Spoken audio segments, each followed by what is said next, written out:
আচ্ছা, তুমি এই যে এই ভিড়ের ভিতরে যে দোকানটা দাও, তোমার বিবেকে বাঁধে না? বিবেকে বাদ হ্যাঁ মামা, কি অবস্থা? ভালো আছে? তোমার বিবেকে কি একটু নাড়া দেয় না? মামা দে মামা, ছোট দে মামা, অবশ্যই হ্যাঁ? বুঝছেন, বিবি খেতে ভাতা দিই মামা। নিজের দোকান দোকান থেকে রোড জ্যাম, তারপর দোকান দিয়ে বলছে এখানে লক্ষ লক্ষ লক্ষ লক্ষ মানুষ যাচ্ছে। আইনি তো মামা ঠিক না মামা, হ্যাঁ? ঠিক না লাগানো, এরপরে কি লাগাবো নাকি আবার? না, পুলিশ তো ধরাই দেবো। মামা তাহি তো না, হ্যাঁ? আমার পুঁজি দিচ্ছে না কেন কারণ? না, এটা তো আমরা সহ্য করতে পারি না, বুঝছো?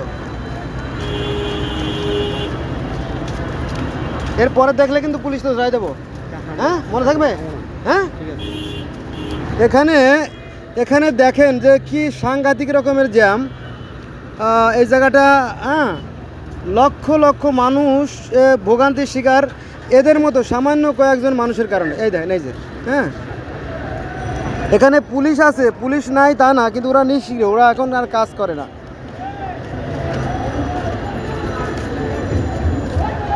এই একই অবস্থা। সামনে যদি আমরা যাই, নয়াবাজারের সামনে, তাহলে দেখা যাবে যে আপনার এই এই ব্রিজের উপরে ওরা সিএনজি স্টেশন বানাইছে।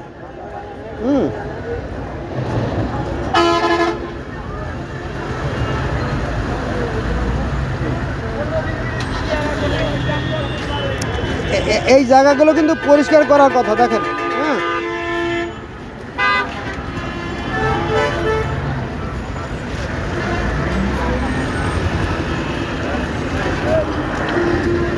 কোনো খবর নাই, রাস্তার কাছে দোকান।